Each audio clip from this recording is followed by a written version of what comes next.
জুমার প্রস্তুতির কিছু বিষয় আছে। আমি কোরআন সুন্নাহ ঘেটে মোট 15টা সুনান পেয়েছি। জুমার সুনানুল জুমা 15টা। কয়টা শুনবেন? এই জুমার দিনে আমাদের করণীয় কি, আমাদের সুন্নাহগুলো কি? এই জুমার দিনে কিছু সুন্নাহ আছে, এই সুন্নাহগুলো যদি পালন করি তাহলে জুমার সর্বোচ্চ বারাকা, মার্সি এন্ড ব্লেসিংস, রহমত এগুলো হাসিল করা যাবে, ঠিক কি না? জুমার দিনের 1 নাম্বার সুন্নাহ হচ্ছে ওই জুমার দিনের সকালের ফজরের সালাতটা জামাতে পড়া। আফদালুস সালাহ ইনদাল্লাহি সালাতুস সুবহি ইয়াউমাল জুমআতি ফি জামাআ। আল্লাহর কাছে সবচেয়ে প্রিয় নামাজ জুমার দিনের ফজরের নামাজটা জামাতের সাথে আদায় করা। সুবহানাল্লাহ পড়েন। মুনাফিকের কাছে 2 ওয়াক্ত সালাত সবচেয়ে কঠিন, একটা ফজরের সালাত আর একটা এশার সালাত। এক স্কলারকে জিজ্ঞেস করা হলো সকালের বাতাসটা এত সুন্দর, নির্মল আর সুস্নিগ্ধ কেন? ওই স্কলার উত্তর দিয়েছিল এর কারণ সকালবেলা ফজরের সময় মুনাফিকগুলো কাঁথার নিচে সব লুকিয়ে থাকে আর নাক ডেকে ঘুমায়, তাই মুনাফিকদের নাকের বাতাসের দুর্গন্ধ বাতাসে মেশে না, তাই বাতাসটা এত সুস্নিগ্ধ আর নির্মল। এজন্য সকালবেলা হচ্ছে আল্লাহওয়ালাদের আনাগোনা, আল্লাহর ওয়ালিদের আনাগোনা। মুনাফিকরা ওই টাইমে বেরোতে পারে না, ওরা থাকে কম্বলের নিচে, আছে না নাই? এজন্য জুমার দিনের প্রথম সুন্নাহ হচ্ছে ওই দিনের ফজর নামাজটা জামাতের সাথে পড়া যাবে, একটু চেষ্টা করা যাবে না?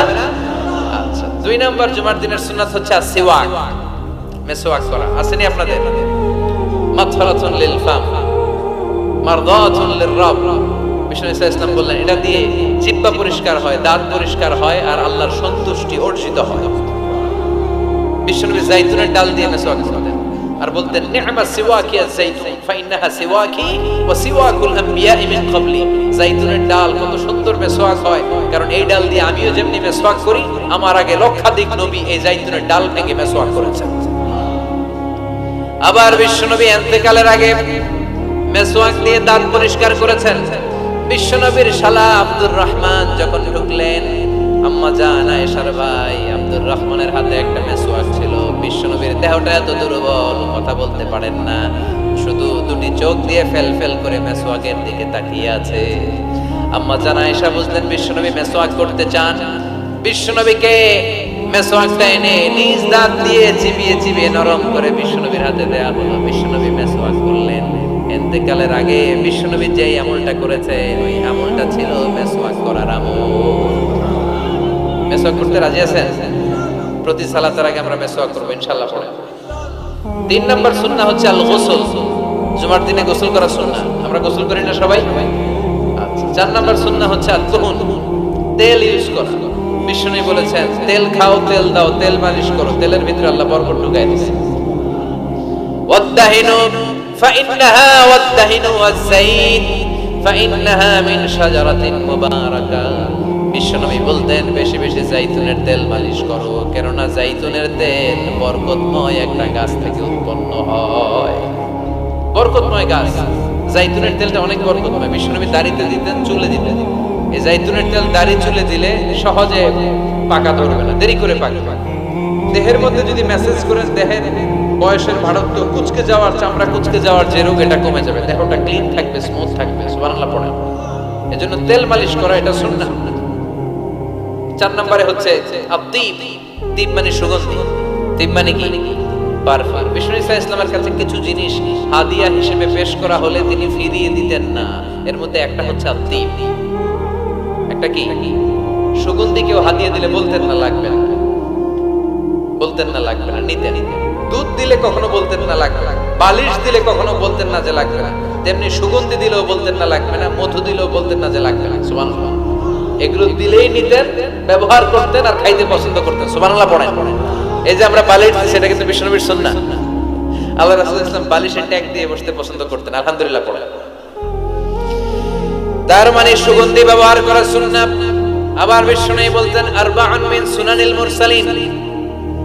4টা আছে সব নবীদের সুন্নাত। এর মধ্যে একটা হলো আল হায়া, লজ্জাশীলতা, লাজুকতা। সব নবীরা লাজুক ছিলেন। 2 নম্বরে আত-তিব, সুগন্ধি ব্যবহার করা।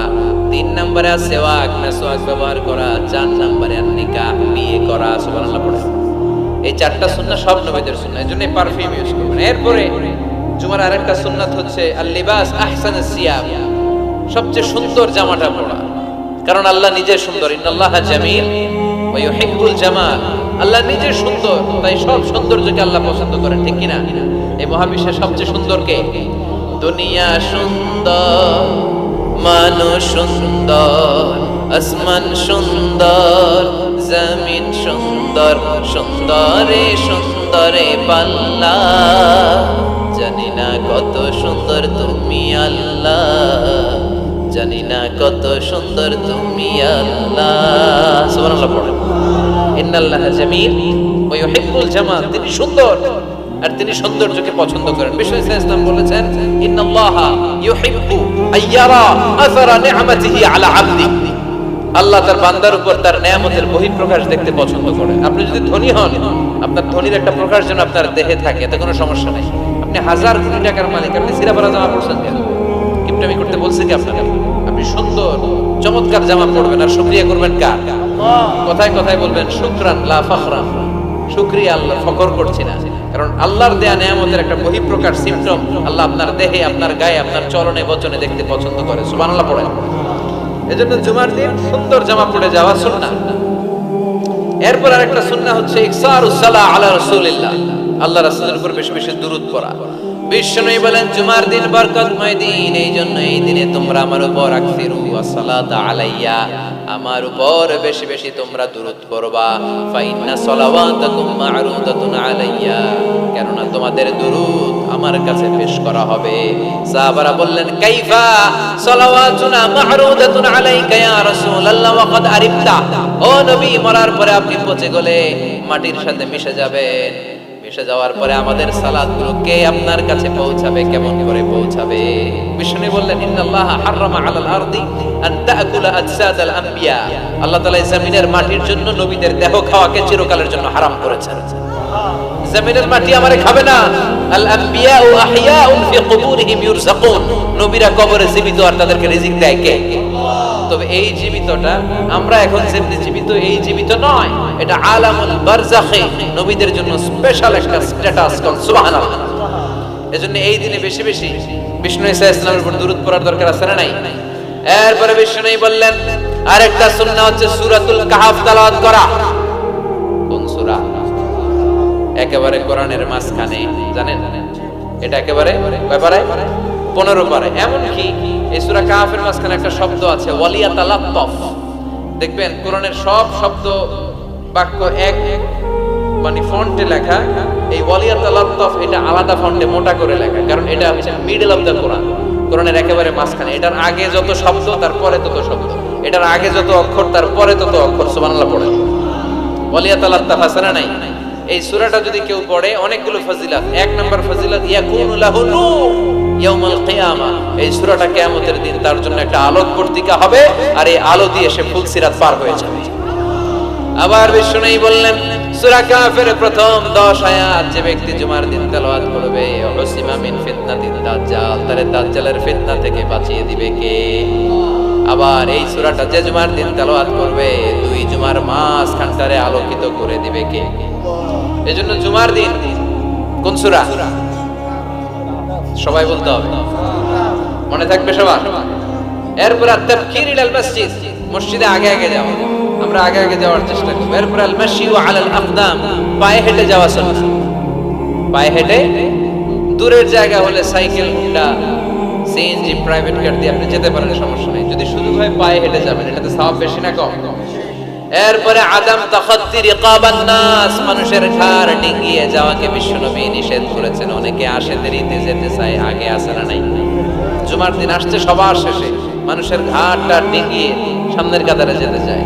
এই মসজিদটা সবার, এখানে কাউকে কষ্ট দিয়ে ধাক্কা মেরে নিজের সামনে যাওয়া যাবে না।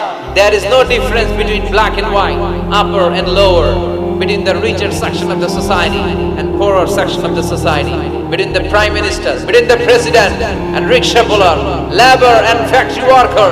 Everyone is completely equal, totally equal, 100% equal in the eyes of Islam. চিল্লায় কোন ঠিক কি না? ইসলাম বলে সাদা কালোয় পার্থক্য নাই, ধনী গরিবে পার্থক্য নাই, প্রধানমন্ত্রী, প্রেসিডেন্ট, কুলিওয়ালা, ঠেলাওয়ালা, দিন মজুর, ফ্যাক্টরি ওয়ার্কারের মধ্যে পার্থক্য নাই। পার্থক্য এক জায়গায়, ইন্না আকরামাকুম ইনদাল্লাহি আতকাকুম, যার হৃদয়ের মধ্যে আল্লাহর ভয় বেশি, সেই কিয়ামতের দিন হবে সেরা। ঠিক কি না? এজন্য মসজিদে সবার জন্য জায়গা সমান। আপনি কাউকে ডিঙ্গিয়ে ধাক্কা মেরে সামনে যেতে চাইবেন না। বিশ্বনবী জুমার খুতবা দিচ্ছেন, শুনতেছেন? জুমার খুতবা দিচ্ছেন, তিনি দেখলেন পেছন থেকে একজন সব সাহাবীদেরকে ঘাট ডিঙ্গিয়ে আসছে। বিশ্বনবী বলেন, এজলিস, বসো মিয়া, ফাকাদ আদাইতা ওয়া আনাইত, আসছো দেরি করে আবার সবারে কষ্ট দিচ্ছ, আসছো দেরি করে আর কষ্ট দিচ্ছ সবাইকে। এজলিস, যেখানেই জায়গা পেয়েছো ওখানেই বসে যাও। এজন্য গ্যাপ ফেলে যেয়ে বসবেন, কিন্তু ধাক্কা ধাক্কি করে জায়গা নাই, অন্যজনের কষ্ট দেয়া যাবে। এরপরে দুখুলুল মসজিদে রাকাতাইন, মসজিদে যখন প্রথমে ঢুকবেন তখনই 2 রাকাত পড়বেন। কয় রাকাত? ক্বাবলাল জুমা বাদাল জুমা নিয়ে অনেকে প্রশ্ন করে, খেয়াল রাখবেন ক্বাবলাল জুমা সহিহ সুন্নাহর আলোকে এটা অনির্ধারিত, এটা সুনির্ধারিত নয়। মা কুদ্দিরা লাগা, আপনার যতটুকু সম্ভব হয়। 2 করে আপনি মসজিদে গিয়েছেন, এখনো খুতবা শুরু হয় নাই, 2 রাকাত পড়লেন। দেখেন খতিব আসে নাই, তো আরো 2 রাকাত পড়েন। খতিব হুজুর এখনো আসে নাই, তো আরো 2 রাকাত পড়েন। 2, 4, 6, 8 যত মনে চায় পড়েন। এটা অনির্ধারিত, 2 করে ইচ্ছা মতো পড়বেন। আর বাদাল জুমা হচ্ছে 4 রাকাত পড়া সুন্নাহ। কয় রাকাত? যদি মসজিদে পড়েন, আর বাড়িতে যেয়ে পড়লে 2 রাকাত। বিশ্বনবী বাদাল জুমা যতবার মসজিদে নববীতে পড়েছেন 4 রাকাত, ঘরে পড়লে 2 রাকাত। সুবহানাল্লাহ পড়েন। ক্বাবলাল জুমা বাদাল জুমা ক্লিয়ার। এরপরে বিশ্বনবী বললেন, আল ইনসাত ওয়া হুসনুল ইস্তিমা, যখন জুমার খুতবা চলবে কোনো কথা বলা যাবে না, কান 2টা খরগোশের মতো খাড়া করে খুতবা শোনার দরকার আছে না নাই? ইযা কুলতা, বুখারীর হাদিস, ইযা কুলতা লিসাহিবিকা ইয়াউমাল জুমআতি আমসিত ফাকাদ লাগাউতা, তুমি জুমার দিন খুতবা চলাকালীন সময়ে 2 জন কথা বলতেছে, তুমি যদি ওদেরকেও থামতে বলে, এই থামো, এটাও তুমি ভুল কাজ করছো। তুমি থামতে বলছো কেন? এই থামো বলে তুমি আরেকটা কথা বাড়াইছো। ঠিক কি না? এই থামো, এটাও বলার দরকার নেই। ফাকাদ লাগাউতা, তুমি অনর্থক কাজ করেছো। এজন্য জুমার দিন খুতবা চলাকালীন pin drop silent, no talk, কোনো কথা বলা যাবে। এরপর তাহাউল মান গালাবা আলাইহি আন-নুআস মিন মাকানি, জুমার খুতবা শুনতে শুনতে যদি ঘুম আসে, জায়গা চেঞ্জ করে ওযু করে মুখে পানির ঝাপটা দিয়ে অন্য জায়গায় বসা সুন্নাত। সুবহানাল্লাহ কইবেন না? কি সুন্দর ইসলাম। মাঝে মাঝে জুমার খুতবা শুনতে গেলে ঘুম আসে না নাই? জুমার দিন ঘুমাই নাই এমন কোন আল্লাহর ওলি আছে নাকি জায়গায়? আমি কত ঘুমাইছি ছোটবেলা, মসজিদে ঢুকলেই খালি ঘুম আসতো। সুবহানাল্লাহ কইবেন না?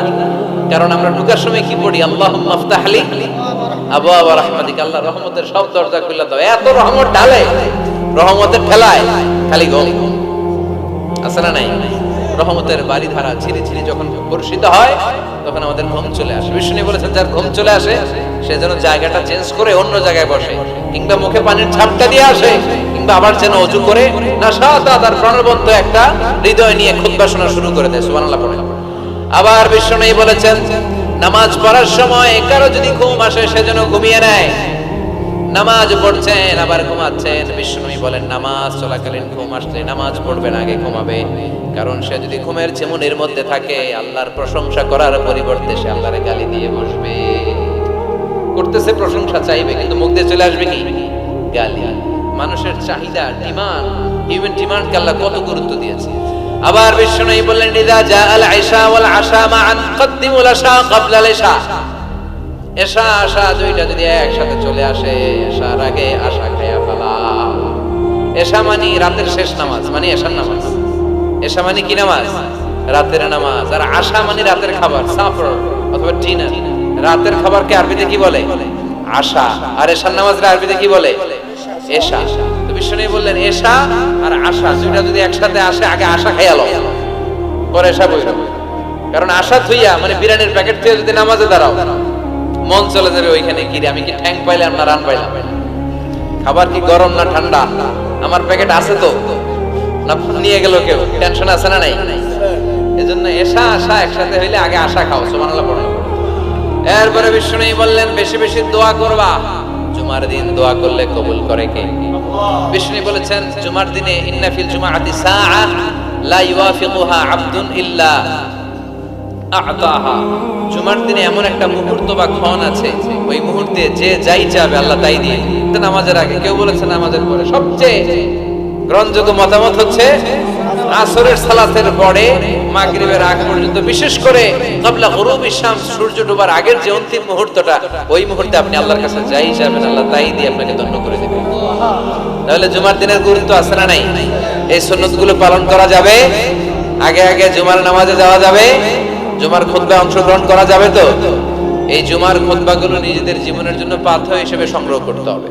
আর খতিব সাহেব যারা আছেন তারা কনস্ট্রাকটিভ, গঠনমূলক উপায়ে এই জুমার খুতবা দ্বারা সমাজটাকে আলোকিত করবেন। আমরা যেন কোরআনের আলোকে নিজেদেরকে আলোকিত করতে পারি, সমাজটারে আলোকিত করতে পারি, গোটা বিশ্বটারে আলোকিত করতে পারি। আল্লাহ তুমি তৌফিক দাও। আরো জোরে পড়ি আমিন।